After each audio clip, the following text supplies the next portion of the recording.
Vincent Becker, je suis marié, mon épouse Mireille assiste à cette conférence. Je suis papa de 5 enfants et j'ai le dernier de mes fistons qui est voilà, également dans la salle. Alors, mon activité, c'est d'être consultant en productivité et efficacité organisationnelle. J'anime ou j'active aujourd'hui, ou je gère, on va dire, 3 activités fondamentalement. La première, c'est de Level Me Up Programme. Donc, c'est un programme d'accompagnement des dirigeants d'entreprise pour mieux gérer le flux d'informations et pouvoir retrouver un équilibre entre leur vie privée, leur vie professionnelle au travers de ce flux d'informations. L'activité principale qui m'occupe également, c'est AI Hub Academy. C'est une académie de formation en intelligence artificielle. Et enfin, il y a 4 ans, j'ai créé une association loi 1901 qui s'appelle yactaris.org, dont l'objet justement est d'éveiller les consciences, de mieux maîtriser l'intelligence artificielle pour toujours servir l'humain. Comme le père l'a bien dit en introduction, comme toute technologie, elle peut faire le bien comme elle peut faire le mal. Voilà, donc pour le reste, vous avez un peu mon parcours professionnel. Et donc effectivement, ça fait 20 ans que j'évolue dans le monde de l'intelligence artificielle et en particulier dans ces technologies. Ça ne connaissait pas la révolution qu'on connaît aujourd'hui, bien entendu, parce qu'on parlait plutôt de modélisation, de matrice de prix, de prédiction, je veux dire, sur, par exemple, des abonnements, la gestion d'abonnements, quelle était la probabilité que des clients quittent un service, etc. etc. Voilà, vous avez mes coordonnées téléphoniques, mon adresse mail et vous pouvez vous connecter avec moi sans souci sur LinkedIn, entre autres, ou même des visus, c'est toujours plus agréable. Alors au niveau du format de cette conférence, j'aime beaucoup l'interactivité. Mon objectif lors de cette conférence est vraiment de démystifier ce qu'est l'intelligence artificielle. Donc je ne vais pas vous apprendre à utiliser ChatGPT, même si on va parler de ChatGPT. Mais l'idée, c'est de démystifier l'intelligence artificielle. Et dans ce sens, je vous invite vraiment à poser les questions déjà en cours de conférence. Et bien entendu, après la conférence, on aura l'occasion d'échanger. Mon idée est vraiment que lorsque vous quittez ce soir cette conférence, vous n'ayez plus d'interrogations, ou en tout cas que toutes les interrogations que vous pourriez avoir au sujet de cette thématique, pour la plupart soient soulevées et que vous repartiez apaisé, un peu moins inquiet, peu importe le sentiment avec lequel vous repartez, mais en tout cas, l'idée c'est de partager ça ensemble. Je parlais d'interactivité, je vais tout de suite vous mettre à l'épreuve. Est-ce que vous pouvez identifier de ces images laquelle est générée à l'aide de l'intelligence artificielle? Est-ce qu'il y en a une générée à l'aide de l'intelligence artificielle? Le sont-elles, ne le sont-elles pas, à votre avis? L'image qui est à votre droite est-elle générée par l'intelligence artificielle, par exemple? Ceux qui pensent oui, lèvent la main. Pas mal, pas mal. Et celle de gauche? Eh bien non. Ce sont celles de droite, c'est l'image de droite qui est générée à l'aide de l'intelligence artificielle. On augmente un peu en difficulté. À votre avis, y a-t-il des images ici, des photos qui sont générées à l'aide de l'intelligence artificielle? En haut à droite? Oui. Donc, et en bas à droite? Eh bien non. En fait, il y en a une des deux qui est vraie. C'est-à-dire qu'en haut à droite, effectivement, c'est une image générée à l'aide de l'intelligence artificielle. Par contre, le bébé, on a la chance, c'est un vrai bébé, comme on peut dire, si je peux dire un vrai bébé. En bas à droite, le petit bébé asiatique, il est généré à l'aide de l'intelligence artificielle. Et par contre, l'œil ici, le zoom sur l'œil, c'est un œil réel. Donc voilà, en bas à gauche, c'est un œil réel. Je vous montre tout ça pour une raison bien particulière. Ne croyez pas tout ce que l'on vous raconte. On va un peu en parler aujourd'hui. Pour illustrer ce propos, est-ce que vous connaissez cette personne? Ah non, c'est pas Einstein. En fait, c'est Mark Twain. Et Mark Twain, vous savez qu'il il est fort connu pour Tom Sawyer, l'histoire de Tom Sawyer. Et en fait, Mark Twain, ben, il est né le 30 novembre 1835, et puis il est décédé en 1897, sauf qu'il est véritablement décédé le 21 avril 1910. Donc déjà à l'époque, une certaine presse transmettait des rumeurs, transmettait de l'information pour orienter, je veux dire, le public dans une certaine direction. Deuxième exemple ici, est-ce que vous connaissez ce personnage? Alors bien entendu, tout le monde sait que les épinards sont exceptionnellement riches en fer. Bien entendu. Ah, pas du tout. Ah ben, ça c'est le plaisir d'être en France. Voilà. C'est que vous avez l'esprit critique. Parce qu'en effet, c'est faux.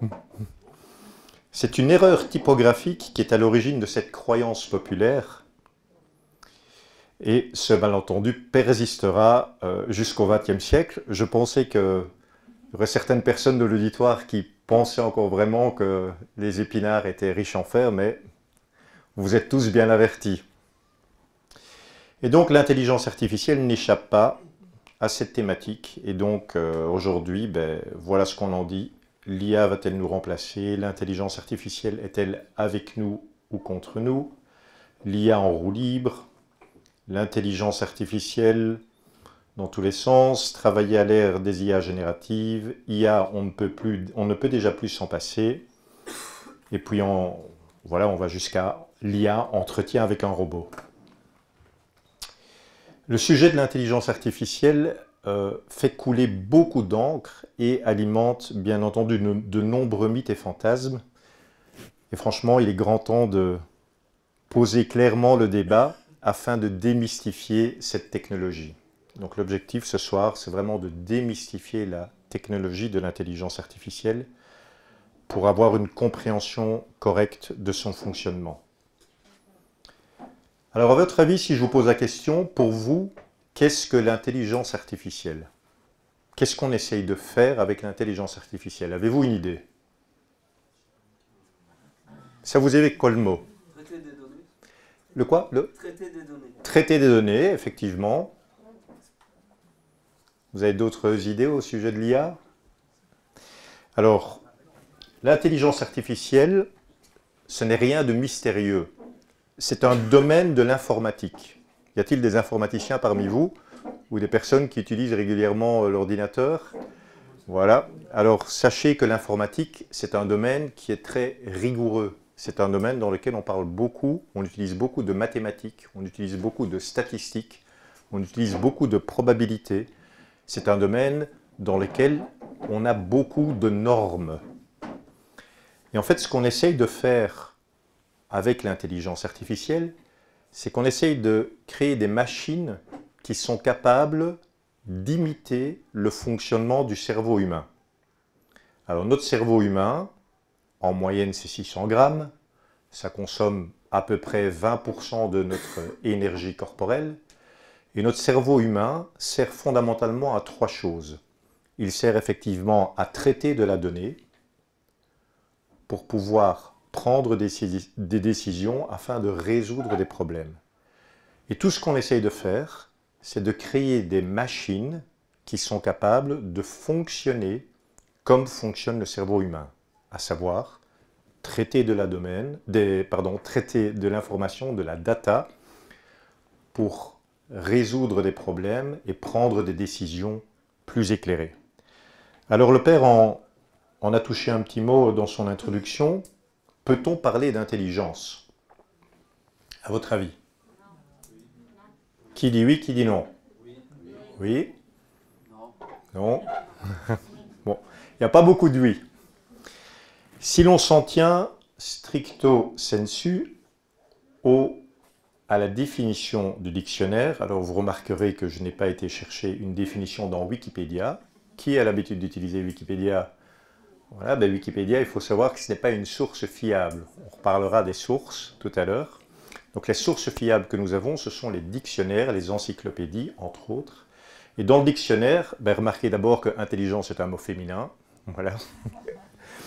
Et dans l'intelligence, il y a la définition du Robert et du Larousse. On parle en tout cas, pour synthétiser un peu l'information, Il s'agit, l'intelligence, on l'a définit comme la capacité et les facultés mentales à pouvoir avoir connaissance de concepts et avoir une connaissance rationnelle des choses. Et dans ce sens uniquement, on pourra dire que l'intelligence artificielle est effectivement une intelligence dans le sens où elle est capable d'analyser et d'avoir une aptitude rationnelle et de comprendre des concepts. Et je vais vous expliquer tout ça tout à l'heure.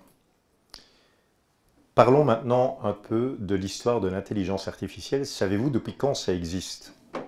Au moins 20 ans. Au moins 20 ans, effectivement. À 60 ans. À 60 ans, oui, pas mal. Qui dit mieux? Il y a un... Alors, il y a un jour de congé à la clé. Alors, sachez que ça date des années 50. Voilà. Donc, le terme intelligence artificielle en tant que tel est apparu exactement en 1956, mais en 1950, il y a un ingénieur qui s'appelle Alan Turing, qui en fait a soumis des ordinateurs à des tests, et on a pu, lorsqu'ils avaient passé ces tests, passé ces examens, on a pu considérer que ces machines étaient considérées comme des intelligences artificielles. Quel était ce test? Eh bien, on exposait à un panel de personnes et de machines une série de questions. Et l'examinateur était dans une pièce dans laquelle il ne voyait pas ni les personnes auxquelles il posait les questions, ni bien entendu les ordinateurs. Et s'il n'était pas capable d'identifier si c'était un humain ou une machine qui avait répondu à la question, eh bien on considérait que la machine était intelligente. Donc vous voyez que le domaine de l'intelligence artificielle, vous voyez les ordinateurs, on est vraiment dans un domaine scientifique. On n'est pas dans quelque chose de neuf, ce n'est pas quelque chose qui vient d'arriver, on en parle depuis les années 50. Et donc en fait, l'intelligence artificielle a beaucoup évolué, elle a connu des déserts. Pourquoi? Parce que les résultats obtenus n'étaient pas satisfaisants et on ne parvenait pas à voir leur application concrète dans le monde et dans les enjeux du monde. Ce qui a vraiment provoqué la révolution aujourd'hui, c'est fondamentalement deux choses. La première chose, c'est qu'avec l'avènement de l'Internet et du fait qu'on a pu commencer à voir un échange entre l'homme et la machine dans le sens où on remplissait des formulaires en ligne, on commençait à collecter de la donnée, eh bien, dans les années 2005-2010, on avait énormément de données qui étaient déjà amassées depuis l'ère de l'Internet. Vous avez peut-être entendu parler des termes Big Data, Data Lake, etc. Ce sont des monceaux de données. On s'est dit, mais qu'est-ce qu'on peut faire de cette donnée? Et toutes les techniques, toutes les recherches qui ont été faites depuis les années 50 ont servi justement à pouvoir exploiter cette donnée. C'est comme ça qu'on est arrivé à une révolution aujourd'hui où effectivement, je n'ai pas mon téléphone près de moi, mais la véritable révolution, c'est que l'intelligence artificielle, elle est disponible, elle est accessible depuis votre smartphone, depuis votre téléphone, et elle peut être utilisée de manière gratuite, ce qui n'était pas le cas avant. Alors maintenant, on va rentrer dans un aspect un peu plus technique, mais je vais le rendre très accessible. Comment fonctionne l'intelligence artificielle? Pourquoi je vais vous expliquer ceci? Pour une raison simple, c'est que si vous comprenez le fonctionnement de l'intelligence artificielle, vous allez comprendre comment dans votre quotidien, vous allez pouvoir vous en servir. Vous allez comprendre ses limites et vous allez comprendre également ses possibilités qui sont nombreuses. Mais c'est pour une raison simple. C'est ici qu'on va vraiment démystifier le sujet, donc je vous invite vraiment à poser vos questions s'il y a un des aspects que vous ne comprenez pas. Retenez qu'il y a 4 éléments clés pour constituer ce qu'on appelle des modèles d'intelligence artificielle. Alors je vais déjà préciser cette partie-là. Lorsqu'on parle de ChatGPT, qui n'a jamais entendu parler de ChatGPT? Voilà. Qui a déjà entendu parler de Mistral? Ah, voilà, Mistral, c'est quand même la pépite française qui concurrence quand même ChatGPT sur pas mal de niveaux. Qui a entendu parler de Claude? Gemini?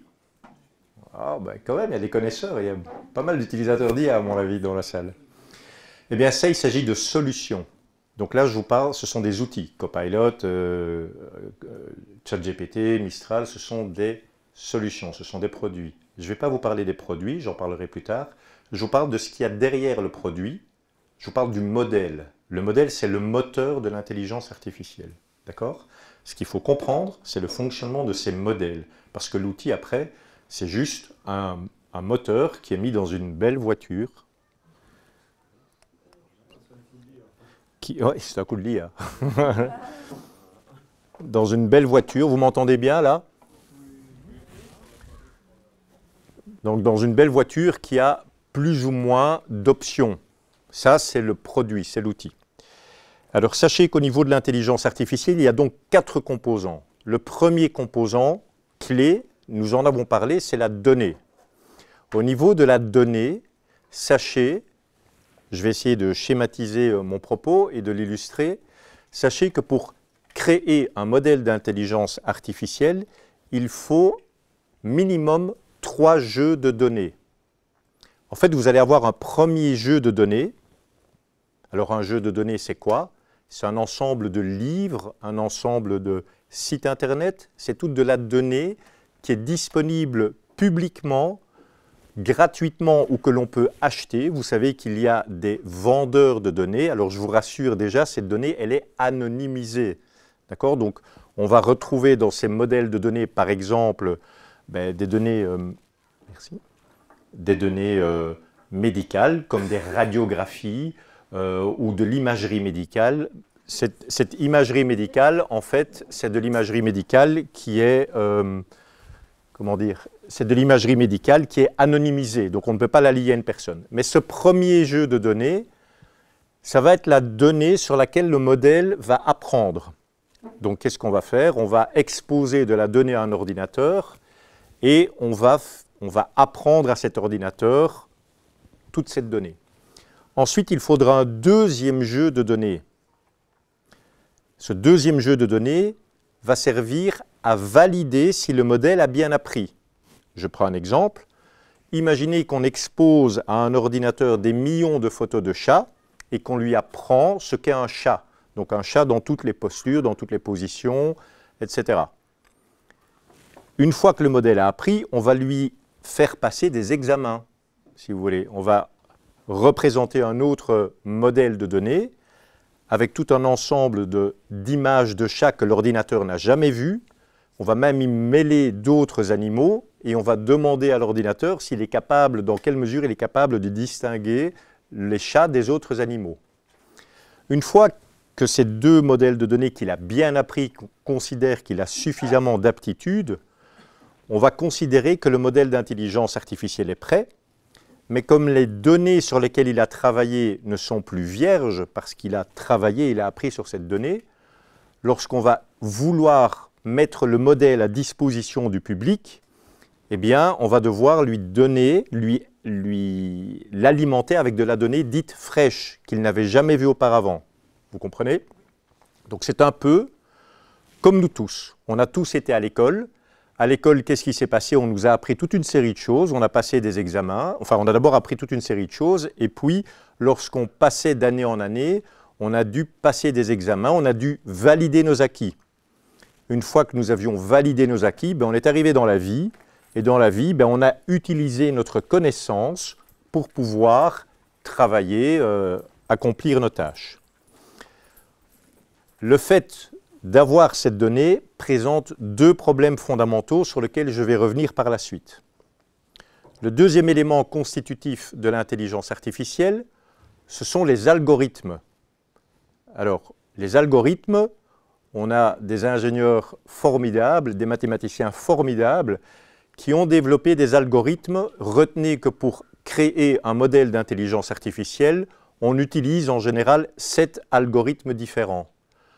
Un algorithme en particulier est absolument exceptionnel et on devra s'en servir tout à l'heure. Je vous rassure, on ne passera pas d'examen, on ne fera pas de maths. Cet algorithme s'appelle l'algorithme de langage naturel. Donc imaginez le génie de nos ingénieurs qui sont parvenus à transformer le langage naturel humain en une série de formules mathématiques qui sont capables d'être déchiffrées par un ordinateur. D'accord? C'est ça le génie. Donc le génie, c'est qu'on part du langage naturel humain. Je suis en train de vous parler. J'espère que quelque part vous comprenez ce que je vous dis. Et derrière ça, les ingénieurs, qu'est-ce qu'ils ont fait? Ils ont transformé mon langage dans des formules mathématiques. De cet algorithme, retenez ce principe-là. On en aura besoin tout à l'heure. Ensuite, on a deux autres composants clés. Le premier composant, c'est ce qu'on appelle l'apprentissage automatique. C'est à partir de ce stade-ci qu'on va pouvoir parler d'intelligence artificielle. En anglais, on parle de machine learning. C'est peut-être un mot que vous avez plus souvent entendu. Pour faire simple, qu'est-ce que le machine learning? C'est la capacité d'un ordinateur à apprendre par lui-même. Donc on ne va pas diriger l'ordinateur sur ce qu'il doit apprendre en réalité, on va juste lui dire « tu apprends ». Je prends un exemple. Imaginez que l'on demande au magasin Auchan de nous donner toute la donnée transactionnelle des 10 dernières années. Donc on appelle Auchan et on lui dit « écoute Auchan, donne-moi un peu tous les tickets de caisse, tous les achats dans toute la France sur les 10 dernières années de tous les magasins Auchan en France ». On va recevoir un immense tableau Excel qui va contenir des millions de lignes. Vous imaginez les 10 dernières années. Ce tableau Excel, ou ce tableau, ce fichier, appelez-le comme vous voulez, je fais simple en parlant d'un tableau Excel, on va le mettre dans un ordinateur, donc on va le charger dans un ordinateur.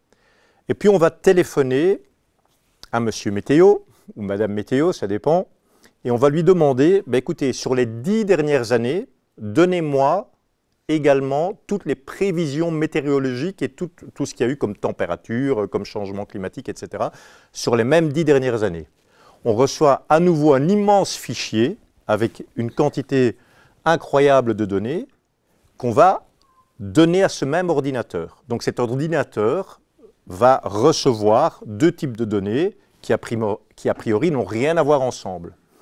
Et on va juste dire à l'ordinateur, tu apprends. Tu regardes la donnée et tu apprends. C'est tout ce qu'on lui dit. Qu'est-ce que l'ordinateur va faire? Il va identifier, en anglais on parle de pattern, donc il va identifier des tendances. Donc il va se rendre compte que, par exemple, je constate que quand il y a 30 degrés, chez Auchan, on vend plus de glace. Voilà. Pour faire simple... Il n'y a pas besoin de millions de données pour ça. Voilà. Exactement. Il n'y a pas besoin d'un million de données pour faire ça. On est tout à fait capable de le faire a priori. Voilà. Mais donc, effectivement, ce qui se passe, c'est que ça, c'est ce qu'on appelle au départ le machine learning. C'est le premier stade, donc on n'a pas orienté l'ordinateur sur ce qu'il devait apprendre, on lui a juste dit de regarder la donnée. Et puis on a un dernier aspect qui est une composante essentielle de l'intelligence artificielle, c'est ce qu'on appelle les réseaux neuronaux. Et c'est ça qui fait un peu peur, parce qu'on dit qu'on est en train de recréer un cerveau, et que ces machines, c'est des cerveaux, etc. Non. Comment fonctionne notre cerveau? Y a-t-il des neuroscientifiques parmi vous, des neurochirurgiens? Notre cerveau, pardon? Avec l'électricité. Voilà, ça c'est effectivement. Donc, on est soumis à toute une série de perceptions, on reçoit une série de signaux, et notre cerveau, qu'est-ce qu'il fait? Il est capable de faire des connexions. C'est ça la force de notre cerveau. Il fait des milliards de connexions chaque jour. Les réseaux neuronaux, pour faire simple, au niveau de l'intelligence artificielle, c'est exactement la même chose. C'est la capacité des ordinateurs à établir des connexions au travers de la donnée. Ça va être important pour la suite. Et donc, si j'illustre un peu mon propos par ce schéma-ci, qu'est-ce qu'on regarde? On voit que à ma gauche, ici, eh bien, on a appris à une machine. On a appris à une machine, en fait, ce qu'était un chien. Et puis, on expose toute une série de données, je veux dire, à un ordinateur. Et l'ordinateur, par lui-même, à votre droite, il est capable de dire « Ah ben oui, dans toutes les images que je vois, je reconnais un chien. » Pourquoi? Parce qu'il fait des connexions sur l'ensemble des données. La particularité, c'est que ces algorithmes font que ces machines vont se pondérer par elles-mêmes. Donc, elles vont, quelque part, évaluer proprement leurs résultats. Et en fait, c'est ce qui se passe entre les deux, qu'on appelle dans le langage de l'intelligence artificielle la black box ou la boîte noire. Parce que la particularité de l'intelligence artificielle, c'est que si on démarre du résultat obtenu, je prends un exemple, vous avez donné une instruction à ChatGPT, vous obtenez un résultat, vous repartez du résultat et vous dites, vous posez la question, comment ce résultat a-t-il été obtenu? Eh bien ça c'est la black box. On n'est pas capable de faire ce qu'on appelle du reverse engineering. Et c'est ça qui inquiète aujourd'hui principalement au niveau de l'intelligence artificielle, puisqu'à partir du moment où on a des systèmes mathématiques qui sont capables de comprendre le langage naturel humain, en tout cas de le comprendre, de les traiter, je préfère utiliser le mot traiter, le langage naturel humain, eh bien à un moment donné, qu'est-ce qui se passe? Qu'est-ce que ces machines font pour me produire ce résultat? C'est ça qui inquiète fondamentalement aujourd'hui, rien d'autre.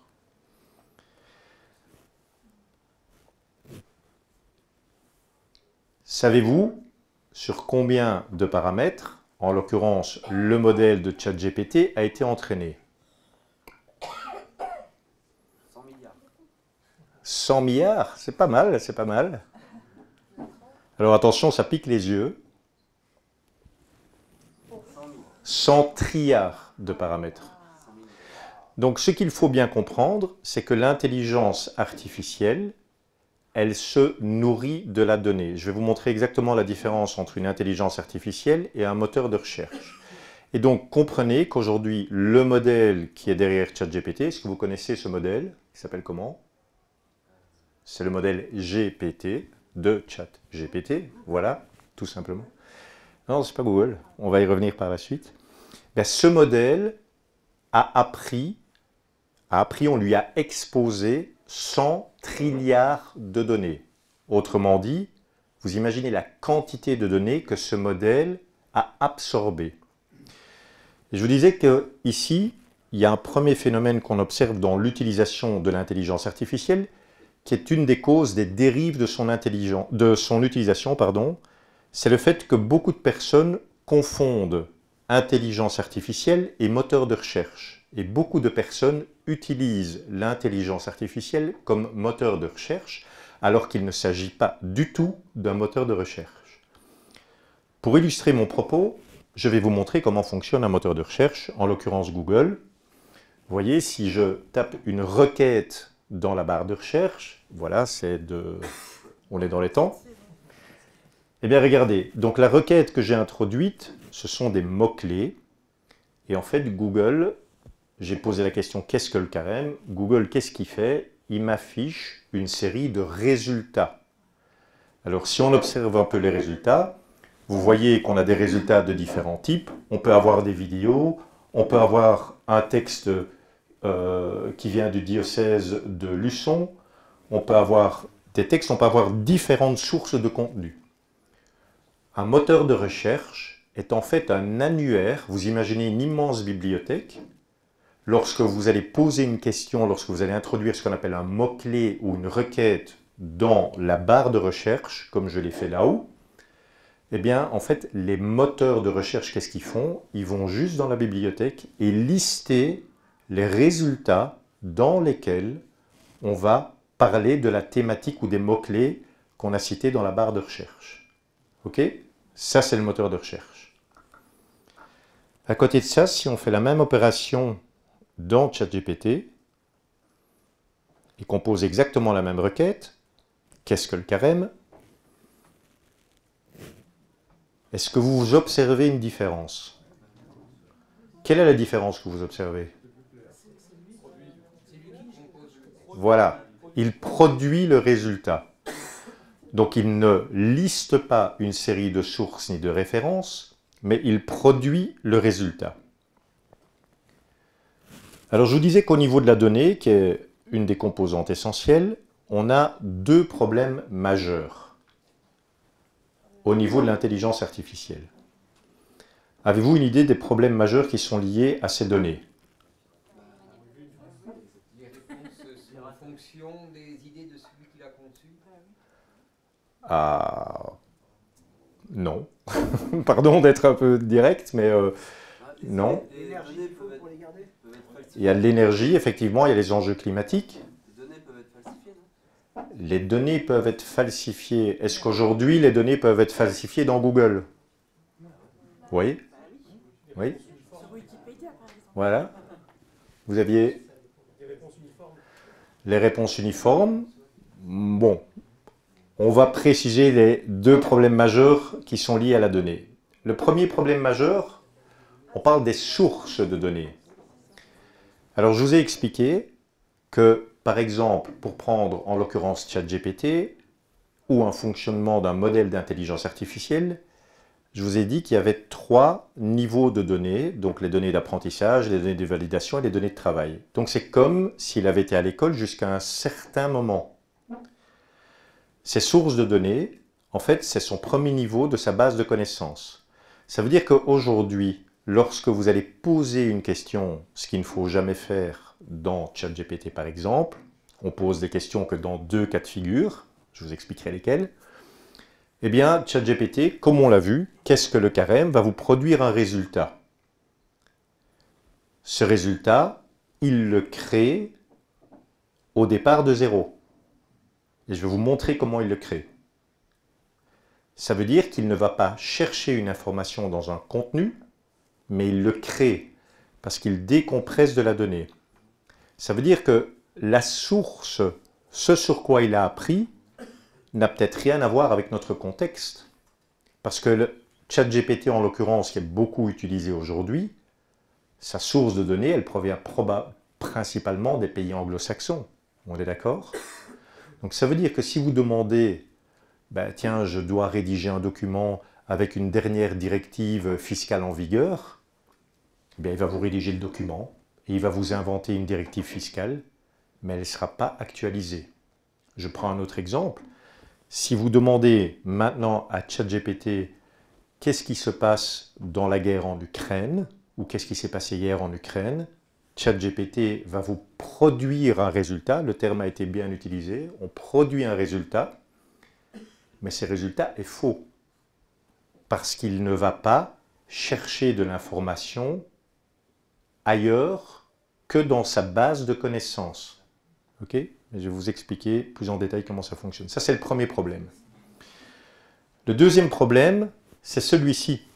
Je vous ai dit 100 trilliards de paramètres. Imaginez. Or, la donnée sur laquelle il a appris, c'est de la donnée humaine. Quel est le problème de l'humain? C'est que nous sommes faillibles. Pour cela, je vais prendre un exemple simple. Qui parmi vous a vu le film Minority Report avec Tom Cruise? Voilà. Pour ceux qui n'ont pas vu le film, j'explique en 2 mots de quoi il s'agit. C'est un film qui date des années 92-95 de mémoire. Ça se passe aux États-Unis et on est dans une société technologique très avancée qui est capable de prédire le fait que dans 3 ans, je vais commettre un crime. Et donc on se dit, ah ben la bonne affaire, pour endiguer la criminalité, on va m'arrêter 3 ans avant que je ne commette mon crime. Sachez qu'aux États-Unis, ce n'est plus une fiction.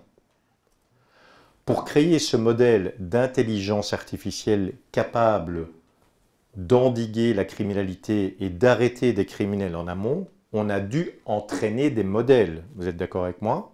Comme je vous ai appris.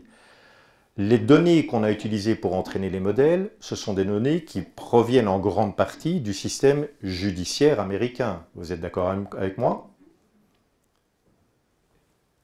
Dans le système judiciaire américain, on aura des statistiques du type, vous pouvez vérifier, 80% des crimes sont commis par des afro-hispaniques. Vous êtes d'accord avec moi? Est-ce que c'est vrai? Ben non. Parce que sur les 80% des crimes commis par les afro-hispaniques, il y a peut-être 75% de vrais, mais il y a quand même 25% de personnes qui croupissent en prison et qui n'ont rien fait. Il y a des erreurs judiciaires. Ça, c'est un problème fondamental lié à la donnée d'entraînement des modèles d'intelligence artificielle, quels qu'ils soient. Pas uniquement ChatGPT. Je vous ai dit, je vous parle des modèles. Donc Mistral a le même problème, Claude a le même problème, Gemini a le même problème, etc., etc. Donc, aujourd'hui, lorsque vous utilisez un modèle d'intelligence artificielle, eh bien, sachez qu'il y a des erreurs inhérentes à notre condition humaine. Et pour bien comprendre comment fonctionne le modèle d'intelligence artificielle et ce qu'il fait, il faut comprendre la notion de base de connaissances. Beaucoup de personnes ne comprennent pas bien cette notion. La base de connaissances d'un modèle d'intelligence artificielle est toujours composée au départ d'une base de données qui est alimentée par toute une série d'informations.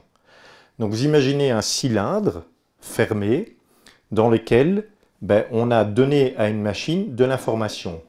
Quel type d'information est-ce qu'on lui donne? La base de données a accès à toutes les bibliothèques du monde. Alors quand je parle des bibliothèques, je précise, je parle toujours de données qui ont été numérisées. Donc là, mon ordinateur, si je lui expose un livre, il n'est pas capable de lire le livre en tant que tel, on est d'accord. Il faudrait que je scanne le document ou qu'il y ait des systèmes de reconnaissance d'images, mais toute la donnée numérisée disponible dans le monde a été alimentée dans ces systèmes d'intelligence artificielle, dans cette base de connaissances. Donc on lui expose des sites web, il a lu des sites web, il a lu des documents, il a lu des livres, on lui a exposé de l'imagerie médicale, il a lu des tableaux Excel, il a lu toute une série d'informations. Ça, c'est le point de départ de sa base de connaissances. Alors, attention, que le modèle, ici je vous parle en particulier du modèle de ChatGPT, sa base de connaissances a ce qu'on appelle en anglais une cut-off date. C'est-à-dire que sa base de connaissances, son modèle a été entraîné jusqu'à une certaine date. Ça, c'est la date jusqu'où son modèle a été entraîné, novembre 2023. Raison pour laquelle, lorsqu'on utilise ChatGPT en l'occurrence pour lui dire qu'est-ce qui s'est passé hier dans la bande de Gaza, son rôle est de vous produire un résultat, il va vous construire un résultat et je vais vous expliquer comment, mais en fait, voilà, c'est pas connu. Il arrive fréquemment dans les entreprises que des juristes d'entreprise utilisent ChatGPT sans connaître son fonctionnement, pour écrire des plaidoyers, pour écrire des réponses, pour rédiger des contrats. Mais les contrats se basent sur des données erronées. Parce que si on demande au système d'uniquement utiliser sa base de connaissances, oui, il y a un problème. Premier élément. Deuxième élément, est-ce que les modèles d'intelligence artificielle sont capables d'aller sur le web ?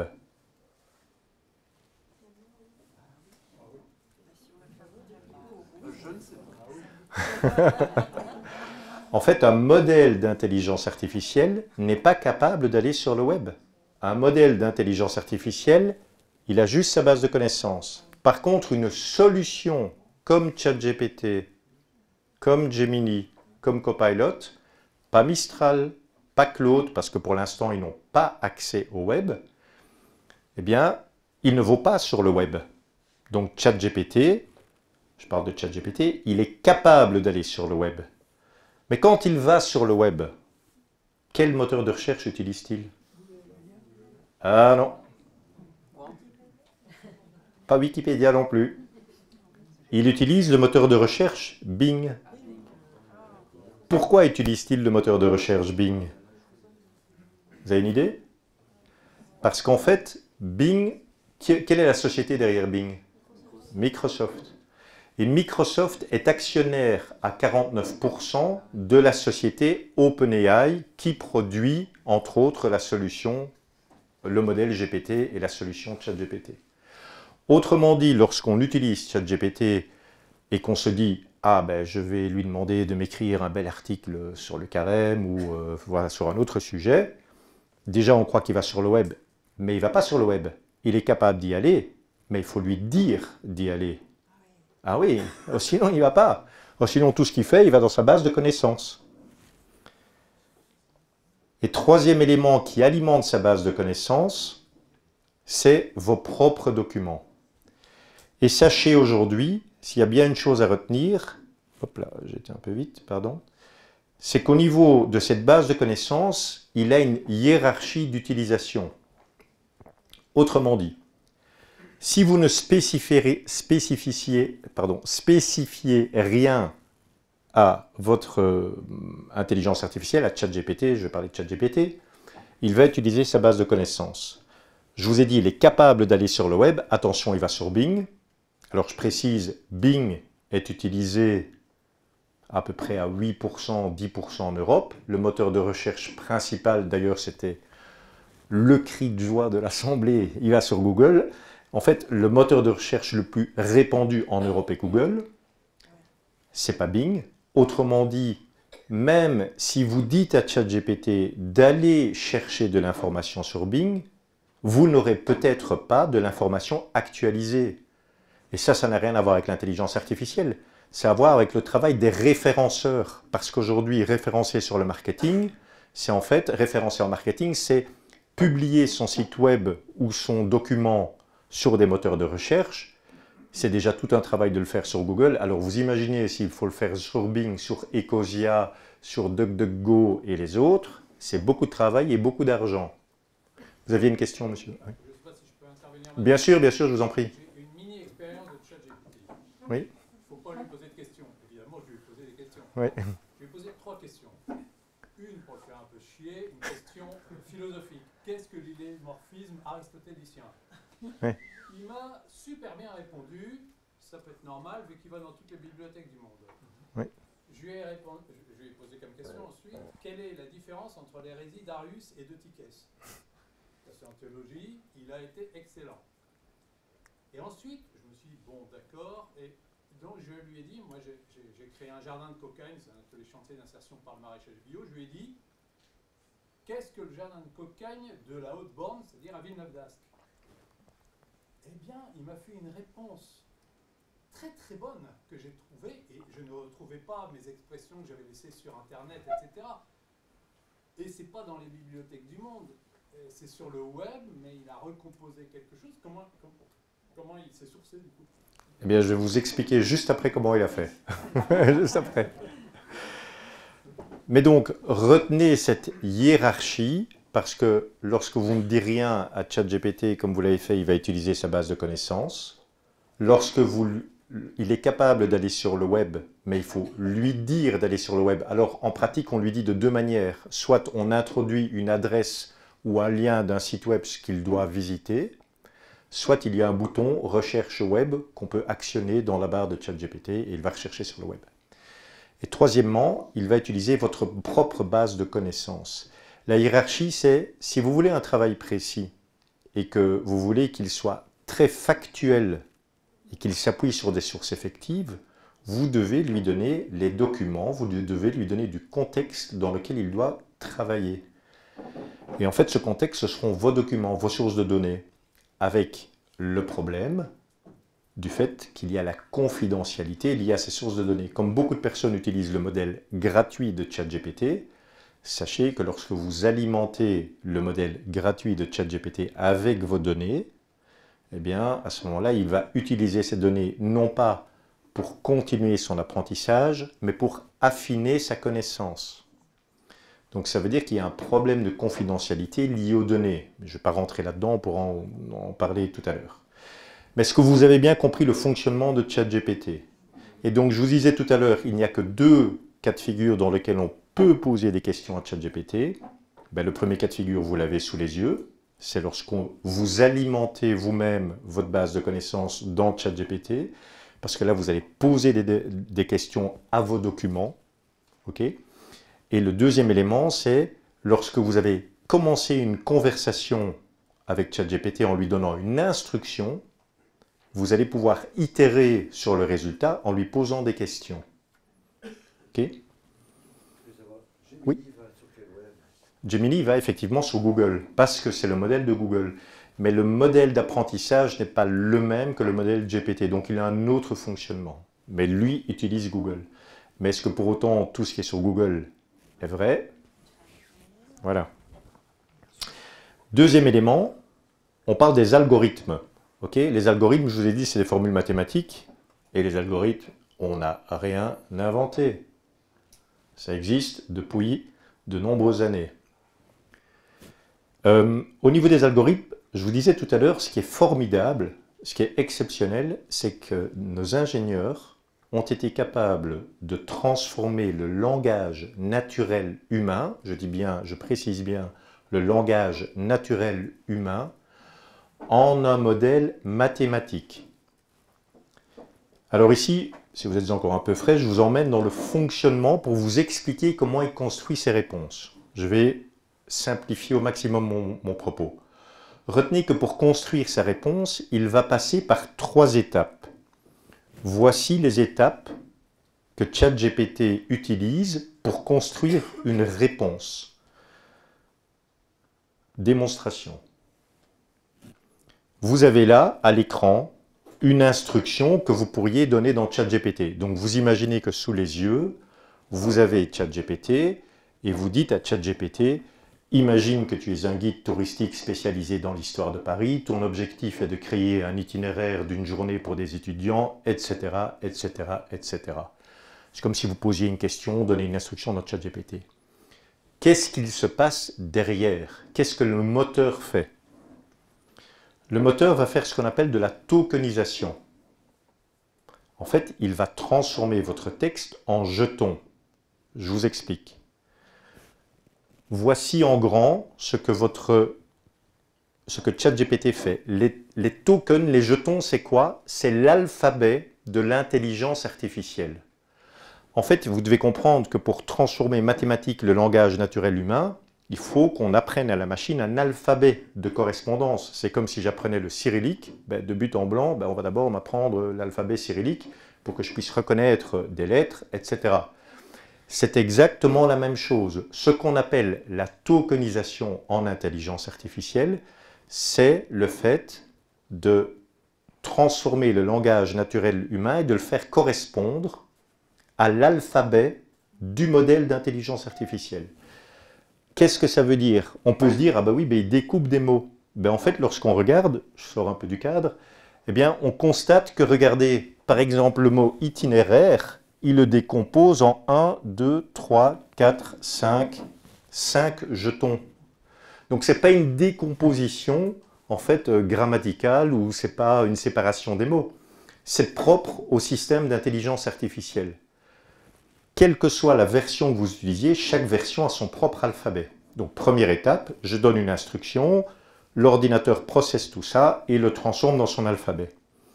Et puis qu'est-ce qu'il fait? Excusez-moi. Oui. Il y avait 2 itinéraires qui ne sont pas découpés de la même manière. Pourquoi? Ah bien, très bonne question. Parce qu'en fait, il va utiliser, les mots peuvent se placer, en fait, j'y arrive. Donc vraiment... En fait, ensuite, qu'est-ce qu'il fait avec la décomposition du mot? Il encode les mots. Ça veut dire quoi? Écoutez bien ça. Chaque mot, le mot itinéraire, va recevoir des coordonnées GPS au sens propre. Chaque mot va recevoir des coordonnées GPS au sens propre. Et qu'est-ce qu'il va faire avec ces mots? Je ne vais pas vous embrouiller trop longtemps. Il va les vectoriser. Ça veut dire qu'il va les placer dans un champ vectoriel. Je vais prendre un exemple simple. Je vous ai dit que ChatGPT a lu des nombreux documents. Imaginons qu'il passe dans son modèle et qu'il a lu tous les documents sur la pâtisserie. D'accord? Il a vu des sites web, il a lu des bouquins, il a des bouquins de recettes, etc. Et qu'est-ce qu'il voit? Il s'est rendu compte que le mot gâteau et chocolat, les mots gâteau et chocolat, apparaissent souvent ensemble. Comme c'est un modèle mathématique, qu'est-ce qu'il fait? Il va dire que la probabilité que les mots gâteau et chocolat apparaissent ensemble est beaucoup plus élevée que les mots gâteau banane ou gâteau mirabelle. Vous me suivez? Mais le mot gâteau, en fonction du champ sémantique dans lequel je me trouve, il peut être lié à la pâtisserie, mais je pourrais aussi être un papa gâteau. Vous comprenez? Je suis dans un autre champ sémantique. Donc un même mot comme le mot itinéraire peut être décomposé de manière différente parce qu'on va le placer dans des champs sémantiques différents. Donc chaque mot peut avoir des milliards de coordonnées GPS. Et donc on va placer ces mots dans un univers, dans le champ sémantique dans lequel on se trouve, et les coordonnées qu'on va utiliser vont placer le mot à l'endroit où on veut qu'il soit placé. Okay? Et c'est comme ça qu'il produit un résultat. Et en fait, c'est la raison pour laquelle aujourd'hui, il faut faire ce qu'on appelle donner des instructions claires. Il faut prompter. Vous avez déjà entendu ce mot? Il y a une technique pour prompter, il y a une technique pour donner des mots. Pourquoi? Pourquoi est-ce qu'on obtient beaucoup de mauvais résultats? Parce qu'en fait, les gens, qu'est-ce qu'ils font? Ils ne donnent pas suffisamment d'éléments de contexte. Et donc, un mot est placé dans un champ sémantique par l'IA qu'il a déduit sur base de probabilité. Il ne connaît pas les mots. Il ne sait pas ce que veut dire gâteau, il ne sait pas ce que veut dire chocolat. Il a retenu une relation probabilistique entre des mots. Et il dit, ah ben tiens, on parle de tel champ sémantique, on parle de pâtisserie, on me demande d'écrire un texte sur la pâtisserie, ben moi je vais dire gâteau au chocolat. Ok? C'est entre guillemets aussi simple que ça. Un exemple concret. Pardon, oui. Le schéma, là, comment ça se fait qu'il est comme ça en haut, et après il est... C'est parce que c'est un champ, ne vous attardez pas sur le schéma, c'est pour représenter un champ vectoriel multidimensionnel. Deux fois les mêmes chiffres. Parce que ce mot a des coordonnées GPS qui peuvent être placées à différents endroits. Donc le même mot, le mot itinéraire, peut être considéré dans le cadre d'un itinéraire touristique comme dans le cadre de l'itinéraire d'un poète. On n'est pas dans le même champ sémantique. Le mot ne veut pas dire la même chose. Et donc on le place à des coordonnées à des endroits différents. Okay? Mais je vais vous illustrer avec l'exemple ici. Imaginez que nous allons écrire un texte sur les animaux. D'accord? Et on va, pour ça, avoir 4 magnifiques animaux. Un chien, un chat, un lynx et un loup. Bon, ils sont magnifiques, non? Alors, pour info, c'est mon fils qui les a créés ici à l'aide de l'intelligence artificielle. Voilà. Alors, imaginez maintenant que nous allons écrire un texte, que l'instruction que nous recevons est d'écrire un texte qui traite des animaux domestiques. Eh bien voilà, ce qui va se passer, c'est que naturellement l'intelligence artificielle, elle sera capable de vous écrire un texte sur les animaux domestiques. Pourquoi? Parce que dans l'ensemble de sa base de connaissances, elle a lu des milliards de documents qui disent que le chien et le chat, ce sont des animaux domestiques. Vous comprenez? Donc elle va le faire naturellement, et lorsqu'on lui demande d'écrire sur les animaux domestiques, elle va certainement pas parler du lynx et certainement pas parler du loup. Par contre, si on dit à l'intelligence artificielle, écoute, réécris-moi le texte, mais parle-moi des félins, regardez ce qui va se passer. Le chat a des coordonnées GPS différentes en fonction du champ sémantique, du sens dans lequel on va placer le mot. D'où l'importance de donner des instructions concrètes. Retenez ceci, l'intelligence artificielle n'a aucune connaissance de la réalité. Elle ne sait pas qu'actuellement, nous sommes le 14 mars, elle ne sait pas que nous sommes à Ozanam, elle ne sait pas que vous êtes une super assemblée, c'est dommage d'ailleurs, elle devrait le savoir. Voilà, elle n'a de la connaissance de la réalité qu'au travers du contexte et des instructions que vous allez lui donner. Donc si vous dites à une IA, oh écris-moi un texte sur les animaux, oui, elle va vous écrire un texte sur les animaux, mais elle va peut-être parler du lynx, du loup, de la tortue, du poisson rouge. Et vous vous dites, mais non, mais en fait, moi je voulais qu'il me parle, mais en fait elle est bête cette IA, parce que moi dans ma tête, je pensais à un texte qui parle du chien et du chat. Le problème, c'est pas l'IA, je suis désolé de vous le dire, le problème c'est vous, ou c'est nous. Parce qu'on n'a pas donné suffisamment d'instructions claires à l'IA. L'IA, elle a appris 100 trilliards de paramètres, je vous assure, hein. En toute humilité, c'est bien plus que tout ce que nous avons tous appris, chacun additionné ou même multiplié. Ok? Par contre, elle est bête. Donc elle a besoin qu'on la guide. Et on va la guider en lui donnant des instructions précises. Excusez-moi. Oui. Alors, c'est parce qu'on lui a mis des livres, etc. Oui. Et s'il y avait des gens en faisant qui bêtent autre chose, ça pourrait arriver dans le système. Oui, mais ce qui se passe, c'est que l'intelligence artificielle...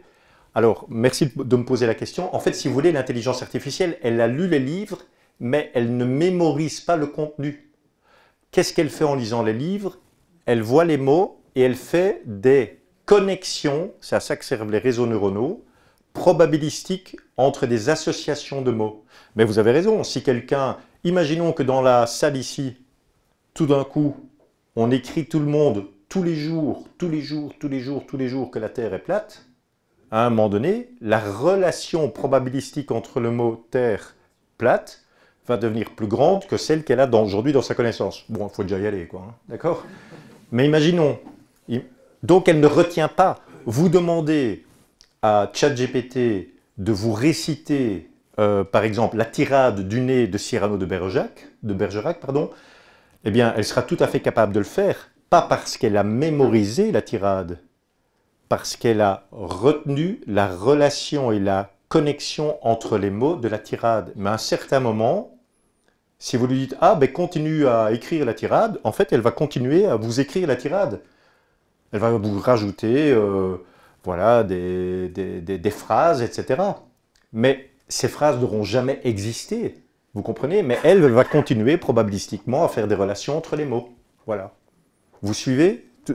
Oui, monsieur? Oui. Parce que l'IA n'est pas capable de déduire que la Terre est plate, pas seulement parce qu'elle a fait des associations entre des mots, mais parce qu'elle a intégré les raisonnements des astrophysiciens. Alors, c'est une excellente question, elle va être capable de traiter ce sujet si on lui donne l'instruction d'être dans le champ sémantique et dans le contexte de sens d'un astrophysicien.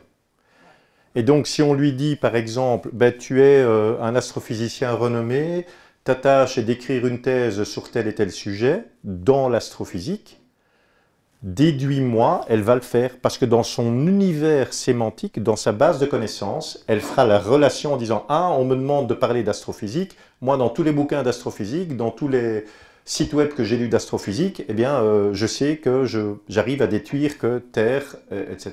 Voilà. Vous comprenez ? Vous comprenez cette histoire de relation? C'est fondamental. Ça veut dire quoi? Ça veut dire que l'IA, en fait, ben, si elle raconte des bêtises, c'est parce que quelque part, on lui donne des mauvaises instructions. Ce n'est pas le problème de l'IA. C'est le problème de nous. C'est notre problème, autrement dit. Moi, j'ai une interrogation aussi, à ce stade-là. Est-ce que ce n'est pas déjà un risque d'opposer la masse de données de l'IA à celle que les êtres humains ont? C'est-à-dire, en fait, les êtres humains, avec leur sens, sont capables de traiter un nombre de données incroyable, mais dans la réalité. Alors qu'elle, elle fait que prendre un corpus de connaissances. Nous, certes, on n'a pas ce corpus de connaissances, on a tous nos connaissances, voilà. Mais nous, on traite des données dans le temps, dans la réalité, en continu. Est-ce que c'est pas déjà une opposition? Est-ce qu'on n'oppose pas déjà, on ne confond pas des choses même? Mais enfin, tu as tout à fait raison, dans le sens où aujourd'hui, comme je le disais, l'IA n'a pas de connaissance contextuelle, elle n'a pas de conscience. Par contre, tu as utilisé le bon mot, elle a été apprise sur un corpus de données incroyable, plus grand que le nôtre. Elle fait juste des associations de probabilités. Mais comme si on a envie d'être très précis, imaginons que je veuille demain écrire un article, un compte-rendu de cette conférence que j'ai le plaisir d'animer avec vous. Si je lui dis à ChatGPT, écris-moi un peu un compte-rendu sur la conférence d'hier à Ozanam, elle, qu'est-ce qu'elle va faire? Elle, dans sa mémoire, pas dans le sens de retenir des mots, dans sa mémoire probabilistique, elle dit, conférence, c'est tel type de document que je dois rédiger, voilà la structure d'une conférence. Ozanam, ah, j'ai lu quelque part que c'était à Figeac, mais des Ozanam, il n'y en a pas qu'à Figeac. Donc elle va peut-être commencer à dire, ah ben voilà, la conférence à Ozanam à Lyon, ok, mais non, mais je t'ai parlé d'hier. Et on va lui dire hier, elle va dire, le 23 février 2022, s'est tenue à Ozanam à Lyon une conférence, parce que hier, elle ne sait pas ce que c'est. Vous voyez? Et donc là, on est plus intelligent qu'elle. Complètement. Et complètement. Mais alors, compte tenu des milliards de données, est-ce que, de façon tout à fait basique, on peut utiliser l'IA simplement comme une espèce de giga-encyclopédie? Ah oui, Alors non, parce qu'elle construit sa donnée et qu'elle fait des associations probabilistiques. Donc ça veut dire qu'elle ne vous restitue jamais de manière littérale un texte. C'est d'ailleurs la raison pour laquelle des gens en entreprise me disent « Oui, mais moi, si je vais jamais mettre ma stratégie d'entreprise dans ChatGPT parce que j'ai trop peur que dans 2 mois, mon concurrent me dise « Ah, quelle était la stratégie d'entreprise de l'entreprise Z ?»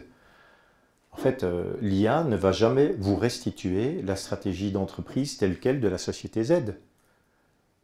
Mais par contre, vous commettez une erreur de confidentialité, mais qui est la même erreur qu'aujourd'hui. C'est-à-dire qu'aujourd'hui, aucune entreprise sensée ne va simplement balancer sans mesure de prudence élémentaire du contenu stratégique dans un système informatique, ne sachant pas ce qui est fait de cette donnée. Okay ? Par contre, cette stratégie, à quoi va-t-elle servir? Elle va servir à enrichir le modèle, non pas sur sa connaissance, mais sur sa compréhension de l'énoncé d'une stratégie dans un secteur défini. Imaginons, je suis Auchan, je dois déployer une nouvelle stratégie pour le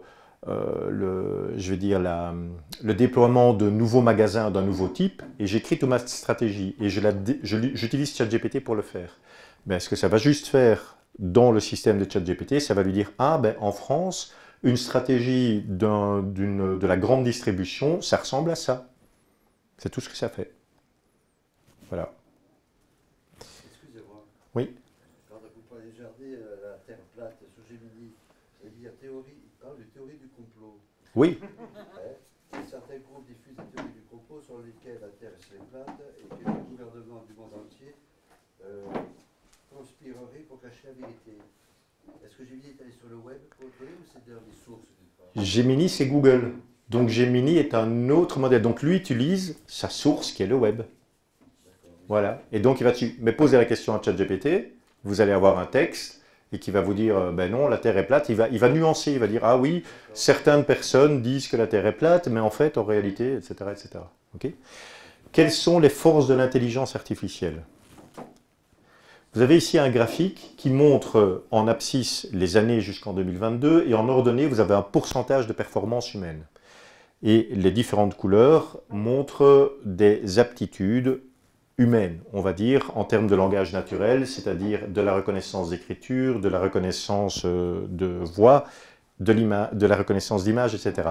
Qu'est-ce qu'on constate? On constate 2 choses. On constate que aujourd'hui, on est 3 ans plus tard, eh bien, dans la plupart des domaines typiquement humains liés au langage naturel, la performance de l'intelligence artificielle, la performance, est plus élevée que l'humain. Elle dépasse les 100% de performance humaine. On constate une deuxième chose, c'est que la courbe d'apprentissage est beaucoup plus rapide. C'est-à-dire qu'aujourd'hui, quand vous apprenez à un modèle d'intelligence artificielle, en fait, certaines choses, elle va apprendre beaucoup plus vite que si on devait l'apprendre à nous-mêmes. Ou ce que nous avons appris. Et donc pour vous donner une idée, ben voilà les différents modèles d'intelligence artificielle et on considère en février 2025 que la version O3 du modèle GPT de ChatGPT a un QI, pour autant que les tests QI, ils valent ce qu'ils valent, mais lorsqu'on lui fait passer un test QI, elle a un QI de 130, okay, ce qui est de loin supérieur à un QI. Mais est-ce que c'est pour ça qu'une intelligence artificielle est supérieure à l'homme? Non. Elle a des performances, je vais dire, de machine supérieures à l'homme, qui sont liées à sa vitesse de calcul, à son aptitude à calculer des probabilités. Mais il n'en reste pas moins vrai que pour donner une instruction correcte à l'intelligence artificielle, ben, c'est nous, humains, qui allons devoir lui donner une instruction correcte. On a aussi quelques faiblesses liées à l'intelligence artificielle. Alors j'ai une petite image qui illustre bien les faiblesses. À gauche, vous avez des chihuahuas, des cupcakes, et en fait, l'intelligence artificielle a beaucoup de mal à distinguer la différence, vous voyez? Et à droite, il n'y a pas un petit problème? Voilà, le feu dans la tente. En tout cas, une chose qui est sûre, l'IA n'a jamais été scout. Voilà. Mon point est le suivant. C'est celui-là. Vous êtes le pilote de l'intelligence artificielle. Ne prenez pas l'intelligence artificielle comme une source fiable. Vous êtes le pilote, vous êtes le GPS de l'IA. Si vous voulez avoir un texte sur les animaux domestiques, c'est à vous à orienter l'intelligence artificielle dans le champ contextuel des animaux domestiques. Okay. Par contre, elle sera capable de produire, sur ce texte des animaux domestiques, 100 versions différentes en 5 minutes de temps, et c'est là où nous avons notre limite humaine, parce qu'à un moment, on a une limite de créativité, parce qu'à un moment donné, on se fatigue humainement, et parce qu'à un moment donné, on n'a peut-être pas eu toute la connaissance, ou à cause de nos biais, on ne prend qu'un seul angle de vue, tandis que l'intelligence artificielle est capable de prendre des points de vue différents. Et donc, je reviens à la question de l'intelligence artificielle. Quelle est la différence entre l'intelligence artificielle et l'intelligence humaine? Donc l'intelligence artificielle, j'espère que vous l'aurez compris lors de cet exposé, eh bien c'est une intelligence qui est fonctionnelle et qui est probabiliste, mais elle n'a pas de conscience, elle n'a pas de compréhension réelle. Alors j'entends, elle n'a pas de compréhension réelle, retenez ça, c'est fondamental. J'entends aussi souvent des personnes qui me disent « Oui, mais en fait, l'intelligence artificielle, je lui ai parlé de telle manière, et il y avait de l'émotion dans le texte. » C'est vrai. Non, c'est vrai. Mais en fait, cette émotion n'est pas due au modèle d'intelligence artificielle. Je vous ai dit, il y a le modèle, et puis il y a la solution. La solution sert à affiner le modèle. Ça veut dire que lorsqu'on a appris, lorsqu'on utilise le modèle, et lorsqu'on utilise ChatGPT en tant que solution, en fait, qu'est-ce qui se passe? L'intelligence artificielle, l'algorithme, apprend l'échange, la manière dont les humains interagissent. Et donc, bien souvent, comme c'est un peu spécial pour nous, on commence à parler, on ne sait pas trop bien comment s'exprimer, et puis à un moment, on lui dit « Merci, s'il te plaît, pourrais-tu? Est-ce que tu voudrais bien? Oh, désolé, je ne savais pas. » Qu'est-ce qu'on fait? On commence à faire de l'anthropomorphisme. C'est ça l'erreur que nous faisons. Mais l'IA, elle apprend ça. Elle apprend que les humains, lorsqu'ils parlent, ils sont capables de faire de l'anthropomorphisme. Avec leur petit chien, avec une machine. C'est ça le danger. Le danger, c'est cet anthropomorphisme que l'on fait avec un système qui n'est rien d'autre qu'un calcul de probabilité. Et qui a juste besoin d'une instruction pour le diriger correctement. Ok? Donc soyez factuel, soyez, je veux dire, ne commencez pas à lui parler avec beaucoup d'emphase. Voilà, c'est une machine. Par contre, cette machine est capable de beaucoup de choses. Elle peut prendre tous les rôles que vous voulez. Elle peut être chantre, elle peut être analyste financier, elle peut être cuisinier, parce qu'elle a lu dans sa base de connaissances, elle a lu tout ça. Donc elle est capable de produire beaucoup de choses. Donc l'IA, c'est de l'intelligence fonctionnelle et probabiliste, sans conscience, sans compréhension du réel, tandis que nous, humains, on a une intelligence holistique, comme tu le disais très justement, Pierre. On est capable de...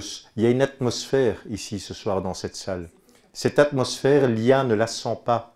L'IA n'a pas de connaissance de ça. D'accord ?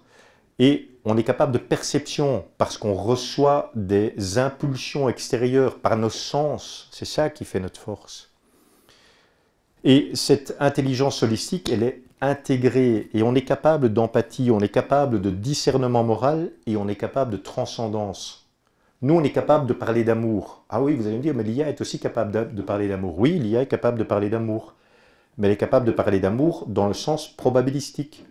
Parce qu'elle a vu que cœur, je t'aime, amour, tu es la plus belle, etc. sont souvent des mots qui vont ensemble, de manière probabiliste. Mais ce n'est pas une pensée, ce n'est pas une émotion qu'elle a. Retenez ça. Mais elle est capable d'écrire des textes d'amour, des poèmes d'amour. Okay? Donc elle est capable d'écrire des discours de haine qui ont l'air très vrais. Autrement dit, aujourd'hui, votre responsabilité, notre responsabilité, c'est de garder notre esprit critique.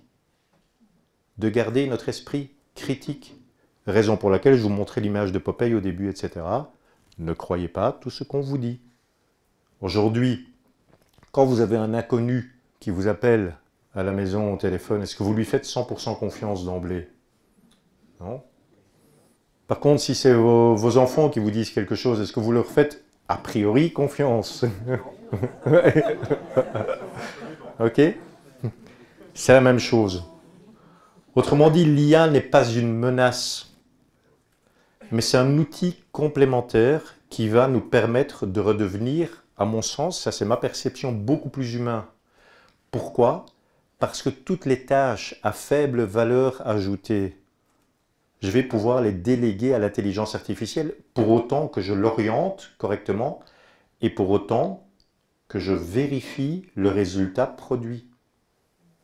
Mais après, comme disait le père Guillaume tout à l'heure, ben voilà, on peut faire écrire, on peut faire analyser, on peut lui demander, lui demander de nous poser des questions, elle peut nous aider à mieux étudier, elle peut nous challenger au quotidien. Il me reste... On parle Oui. pas beaucoup des applications militaires, etc. Les militaires s'en servent de ces... Oui. Oui, ok. Comme des voitures. Oui, oui. Comme des voitures, comme les militaires se servent des ambulances, comme les militaires se servent des drones. Voilà, ils se servent des drones, les militaires. Est-ce que pour ça, il faut interdire les drones? Les militaires se servent des fusils, est-ce que pour ça, il faut interdire les armes? Je ne sais pas. Mais de fait, je comprends. Oui. La limite de l'IA, est-ce que c'est pas la nôtre? C'est exactement ça. C'est exactement ça. La seule limite de l'intelligence artificielle, alors moi je le dis toujours un peu plutôt dans le sens positif, c'est notre créativité. Mais vous avez tout à fait raison. La limite de l'IA, c'est la nôtre. Si ce n'est qu'elle, je veux dire, quelque part, elle est illimitée dans le sens de sa connaissance probabilistique, mais elle aura toujours, pour l'instant, la limite humaine. Oui, madame. On dit que les films vont pouvoir être retransmis. Par exemple, De Niro parlera avec sa voix en français et retransmettra. Et le texte sera le texte initial, est traduit. Alors, ça se fait comment ça, de transmettre la voix en français du comédien américain? En fait, c'est tout à fait exact. C'est ce qu'on appelle la création d'avatars d'intelligence artificielle. Et je vais peut-être laisser mon fils, dont c'est un peu la spécialité, expliquer aussi un peu ce propos. Merci. Donc, bonsoir tout le monde. Je m'appelle Henri-Marie, je suis le dernier justement de la famille, j'ai 21 ans. Et je travaille donc dans l'IA, mais beaucoup plus du côté création d'images, création de vidéos, création de musique, création de voix aussi. Pour vous expliquer très facilement, et pour un petit peu aussi suivre ce que mon père disait, c'est en fait la voix c'est une onde. Et une onde ça peut être vraiment analysé de façon mathématique aussi. Et donc comment est-ce que l'IA va faire? Elle va écouter, donc on va lui donner des extraits, donc même vous pouvez le faire vous-même chez vous. Vous avez une IA, vous lui donnez des extraits de votre voix, parfois vous avez du texte à dire, et à force de parler, elle va dire « Ah, mais quand lui dit cette lettre-là, ça va être comme ça ». Et à force de faire, votre voix va devenir de plus en plus réaliste. Donc oui, très bien, demain, De Niro pourra bien avoir sa voix, vous pourrez jouer demain dans un film si vous voulez, avec votre voix, et voilà, donc plein d'autres choses comme ça aussi, des vidéos, enfin vraiment plein de choses différentes. Voilà, si ça vous aide. Merci. Oui. Vous avez dit l'IA n'est pas une menace. Pourtant, on a entendu parler par certaines personnes politiques ou autres de l'Union européenne qu'il fallait limiter l'IA, que ça pouvait être une menace, qu'il fallait contrôler. Excellente question. Donc effectivement, la communauté et l'Europe a introduit une régulation en Europe qu'on appelle le EU AI Act. Quelle est cette régulation? En fait, c'est une régulation qui impose d'abord aux développeurs de modèles d'intelligence artificielle, mais aussi aux utilisateurs d'intelligence artificielle, d'être rigoureux et d'avoir et de donner une information correcte aux personnes qui vont utiliser l'IA sur ses dangers, sur ses limites, sur la confidentialité des données.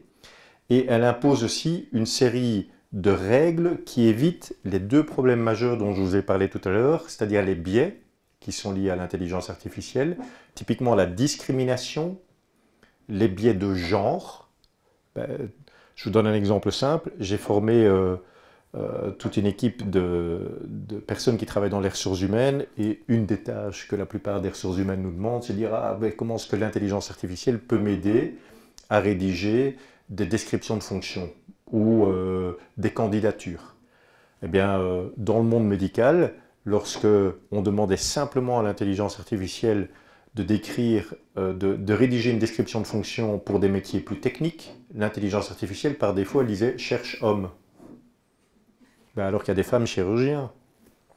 Et lorsqu'on était dans des métiers plus émotionnels ou relationnels, on disait « cherche femme ». Alors que moi, je connais des infirmiers, vous voyez, qui sont aussi des métiers techniques par ailleurs en tant qu'infirmiers. Mais vous voyez, donc il y a ces biais-là, pour faire simple, mais il y a d'autres éléments. Si vous voulez, la communauté européenne, et c'est une bonne chose, dans une certaine mesure, veut apporter cette régulation-là. Parce qu'effectivement, il y a des dangers. Il y a des dangers. Toutes les intelligences artificielles chinoises dont on entend parler, DeepSeek, Quan et les autres, bien, elles arrivent sur le marché et si quelqu'un n'est pas averti et l'utilise sans filtre, commence à donner de documents, commence à croire fondamentalement ce que cette intelligence artificielle dit, on sait vous savez qu'en Chine, en général, le gouvernement est quand même derrière beaucoup d'entreprises. Et donc, la régulation vient du fait de, attention quand même à ce que vous allez mettre dans ces systèmes. Et si vous voulez, l'Europe, elle a catégorisé les modèles d'intelligence artificielle en 4 catégories de risques. Voilà. Et elle va imposer des sanctions aux entreprises qui ne respectent pas cette réglementation. Mais pas aux particuliers qui utilisent l'intelligence artificielle. Alors, le particulier, non. L'entreprise, oui. Mais le particulier, nul n'est censé ignorer la loi. Donc, enfin, avant que l'Europe ne débarque chez vous pour dire « Et là, attention !» Voilà. Oui, mais le particulier... L'Europe ne va pas sanctionner le particulier, l'Europe va sanctionner l'entreprise qui implémente des modèles d'intelligence artificielle qui ne respectent pas les critères émis par la communauté européenne. C'est comme dans le cadre, pour faire un parallèle, et c'est d'ailleurs très proche, de la protection des données individuelles. Le règlement général sur la protection des données, c'est une continuité de cette réglementation-là. Je me posais la question par rapport à la créativité, puisqu'on dit beaucoup qu'il peut y avoir des romans, un roman qui sort, ou même un tableau, qui en fait ne vient plus de la créativité humaine, et qu'on peut se faire berner finalement sur... pour moi, ça fait partie des risques. Alors, je suis d'accord avec vous, mais je suis, je vais dire, un peu plus mitigé, dans le sens où... vous savez que le fait d'avoir des personnes qui écrivent pour vous, ça existe depuis des siècles. Alexandre Dumas a écrit combien de livres? Plus de 400, je crois, 450. Est-ce que vous pensez que c'est lui qui a écrit tous ces livres? Voilà, il avait des nègres, effectivement. Voilà. mais ce que je veux dire, c'est qu'en termes de créativité, effectivement, aujourd'hui, l'IA est capable de produire en un instant, très rapidement, sur une soirée, vous pourriez produire 3 romans. D'accord? Par contre, qu'est-ce qui fait la qualité d'un roman? C'est l'angle de vue que vous donnez, c'est le style que vous donnez. Vous savez, il y a plein de personnes qui produisent des romans sans intelligence artificielle et qui pourtant ne rencontrent pas spécialement beaucoup de succès. Et en fait, tout va dépendre de l'instruction que vous donnez à votre IA. Écrire un roman avec de l'IA, c'est pas aussi simple que ça. Avoir de la consistance dans le caractère, de la consistance dans le héros, il va falloir passer beaucoup de temps à briefer correctement son intelligence artificielle pour être capable de rédiger ce roman. Voilà, mais je vais vous raconter l'histoire. Je me souviens quand j'allais à l'école, moi j'étais très bon en néerlandais parce que je suis belge. J'étais très bon en néerlandais et j'avais d'autres copains qui étaient très bons, je ne sais plus dans quelle matière. Mais voilà. On prenait le bus ensemble. Qu'est-ce qu'on faisait? On faisait des copions. C'est-à-dire que moi, je prenais son travail et je recopiais ce qu'il avait fait. Et lui prenait mon devoir de néerlandais. Et on était super doués pour ne pas se faire reconnaître par le prof. C'est exactement la même chose aujourd'hui. Mais vous avez raison sur un point, c'est-à-dire qu'il y a un vrai débat sur la manière dont aujourd'hui on doit embarquer et on doit enseigner. Parce que ce qu'on doit enseigner, c'est l'esprit critique. Et l'esprit critique, ça ne s'enseigne pas en disant « utilise ChatGPT ». L'esprit critique s'enseigne par du débat, par de la lecture effective, par de l'échange d'informations entre pairs, par des rencontres. Par contre, là où l'IA va aider, c'est que, vous savez, on est tous individuels, on a tous des aptitudes et des intelligences différentes. Et donc peut-être que pour certains qui doivent suivre des cours de mathématiques, mais qui n'ont pas l'esprit mathématique, eh bien ici, à l'époque, ils n'avaient pas spécialement beaucoup d'aide, on pouvait prendre des profs particuliers, pour autant qu'on tombait sur un bon qui essayait de nous expliquer les mathématiques. Ici, vous pouvez demander à l'intelligence artificielle de vous expliquer, selon votre intelligence, avec des mots simples, des concepts mathématiques. C'est ça la magie, c'est qu'aujourd'hui, l'apprentissage est augmenté parce que, je vais dire, l'IA est capable, de par tout ce qu'elle a appris, à mieux conceptualiser que nous et à nous expliquer avec des mots plus simples la manière de faire. J'ai donné cours dans une école et j'ai difficile de rentrer dans des écoles pour parler de l'IA et j'ai vu un prof qui était exceptionnel. Parce que dire à ses élèves, vous ne pouvez pas utiliser ChatGPT, que font les élèves? Ils utilisent ChatGPT. Et en fait, ce qui se passe, c'est que ce professeur, il a dit, très bien, vous utilisez ChatGPT, pas de problème. Par contre, je veux que vous me montriez l'instruction que vous avez donnée à ChatGPT et que vous soyez capable de critiquer le résultat produit par ChatGPT. Ça, pour moi, c'est une vision, une manière de faire intelligente. Il y a un risque dans le sens où les modèles d'intelligence artificielle, comme c'est des probabilités, c'est des stats, c'est des maths, en fait, ils choisissent, bon, je vais essayer de rester assez simple, ils choisissent un langage qui n'est pas le langage naturel humain pour communiquer entre eux. Et ce langage n'est pas connu par l'homme. Donc on se dit, il y a des machines qui parlent entre elles, qui font des choses, qui nous produisent un résultat, on ne sait pas ce qu'elles font. Et on ne sait pas ce qu'elles se disent. Ça, c'est la réalité. Mais ça, je veux dire, ça ne doit pas... Alors oui, je peux comprendre que quelque part, ça peut inquiéter. C'est à ça, on sait, entre autres, que servent les régulations qu'on veut mettre en place. D'accord ? Mais il y a une réalité, c'est que le train de l'intelligence artificielle, il est là. Tout le monde, qui a aujourd'hui ce qu'on appelle un téléphone intelligent en poche, c'est-à-dire un smartphone, qui sait prendre des photos et qui fait... Voilà, beaucoup de monde. Tout le monde embarque déjà de l'intelligence artificielle dans son téléphone. Voilà. Donc on ne sait pas arrêter ce train-là. La chose qu'on doit faire, je vous dis pour moi, c'est mon avis vraiment, c'est j'entends les inquiétudes et elles sont légitimes à un certain point. Mais pour moi, la solution vient de l'éducation de l'humain. Si on sait interagir avec une machine, si on sait laisser l'IA à la place qu'elle doit avoir et qu'on ne lui donne pas une place autre que ce qu'elle ne doit avoir, bien l'IA, moi vous savez, alors que je suis dedans tous les jours, je veux dire pour moi l'IA ça reste un outil et ça restera toujours un outil. Hein. Donc je veux dire, j'entends beaucoup de collègues qui me disent ouais, je suis devenu accro, etc. Ah non, moi je ne suis pas accro à l'IA. Pour moi, et ça rejoint un peu cette histoire de technologie, pour moi ce que je trouvais... j'ai une théorie. Vous savez, quand on est arrivé avec la numérisation, moi j'ai connu ce qu'on appelle encore les microfiches, vous voyez, les microfiches. Et puis à un moment donné, on a mis dans nos sociétés des ordinateurs et tout le monde devait aller sur les ordinateurs. Et puis qu'est-ce qui s'est passé pendant 20 ans? On a eu des centaines de personnes qui étaient derrière l'ordinateur et à longueur de journée, on est derrière son ordi. Et qu'est-ce qu'on fait? Je vous assure, je connais des personnes qui encodent à longueur de journée des tableaux Excel. Vous savez, des tableurs, des tableaux Excel. Ils encodent des tableaux Excel. Donc, je vais dire, et je pose à ces personnes, que fais-tu? J'encode. Qu'est-ce que tu fais? J'encode. Vous imaginez? Un humain qui est devenu l'esclave d'une machine, parce que son rôle, c'est de mettre des chiffres dans des tableaux. Il y a eu un asservissement numérique lié aux outils qui étaient censés nous faciliter la vie. Or, aujourd'hui, tout le monde se plaint qu'on n'a plus le temps, tout le monde se plaint qu'on est overbooké, tout le monde a 200 mails non lus dans sa boîte mail avec des outils qui étaient censés nous faciliter la vie, nous faire gagner du temps et nous rendre plus libres.